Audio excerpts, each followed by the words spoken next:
আনোয়ারা পটিয়া বাঁশখালী চক্করে যে রাস্তাটা, এটিকে আমরা ইনশাল্লাহ বড় করব। কিন্তু আমার কাছে মনে হয়েছে এই যে সামনে দিয়ে সোজা যে রাস্তাটি, এটি অত্যন্ত গুরুত্বপূর্ণ।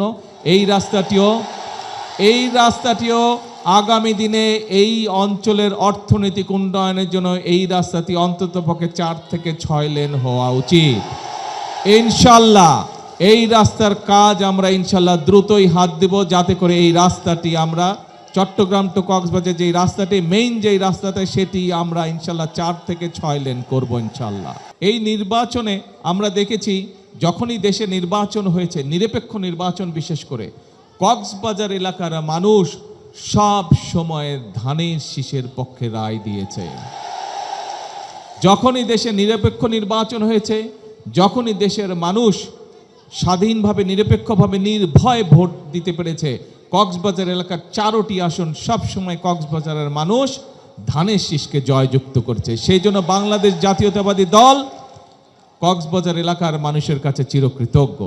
প্রিয় ভাই বোনেরা, আমি যখন আজকে কক্সবাজার এয়ারপোর্ট থেকে নেমে আমি যখন ঈদগাতে যাচ্ছিলাম, সেই সময় কাজল এলাকায় যখন আমি যাচ্ছিলাম খাল খনন করতে, সেই সময় আমি সালাউদ্দিন সাহেব আমার সাথে বসে, আমি গাড়ি চালাচ্ছিলাম, সালাউদ্দিন সাহেব আমার সাথে বসে।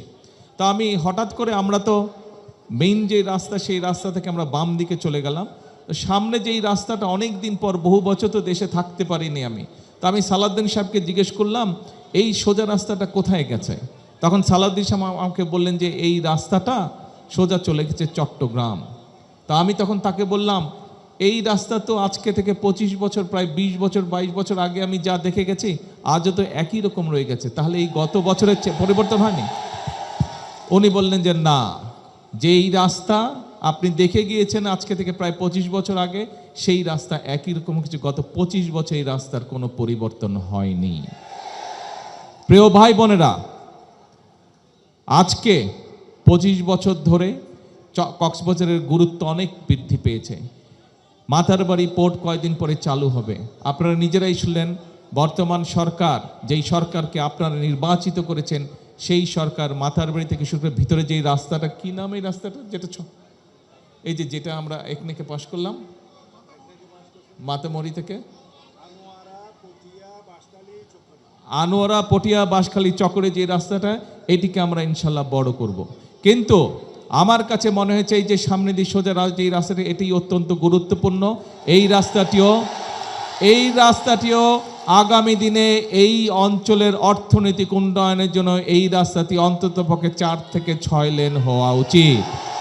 ইনশাল্লাহ এই রাস্তার কাজ আমরা ইনশাল্লাহ দ্রুতই হাত দেব, যাতে করে এই রাস্তাটি আমরা চট্টগ্রাম টু কক্সবাজার যে রাস্তাটি মেইন যে রাস্তাটা, সেটি আমরা ইনশাল্লাহ 4 থেকে 6 লেন করব ইনশাল্লাহ। প্রিয় ভাই বোনেরা, আরেকটি কথা সালাউদ্দিন সাহেব ওনার বক্তব্য বলেছেন, এই এলাকার বহু মানুষ কৃষক আছেন। কৃষকের মধ্যে অনেকেই আছেন, কেউ ধান চাষ করেন, ধানের কৃষক, কেউ মৎস্য চাষ করেন, মৎস্য কৃষক, কেউ লবণ উৎপাদন করে, লবণ চাষি আছে না? এই এলাকার বহু মানুষ লবণ চাষেতে সম্পৃক্ত। কিন্তু আমরা একটু আগেই বক্তব্য শুনেছি, এবং কয়েকদিন আগে, ঈদের আগে আমি যখন পত্রিকায় খবরটি পড়লাম, আমি তখন এর সাথে সংশ্লিষ্ট যারা ব্যক্তিবর্গ আছে তাদেরকে দেখে আমি বিষয়টা জানলাম, এবং বিষয়টা জানার পরে যখন জানলাম যে কৃষক, লবণ চাষি তার উৎপাদিত পণ্যের মূল্য সঠিকভাবে পায় না, তখন আমি কর্মকর্তাদেরকে নির্দেশ দিলাম যে আপনারা বসে বের করেন কিভাবে আমরা কৃষকদেরকে তাদের উৎপাদিত পণ্যের মূল্য সঠিকভাবে দিতে পারি।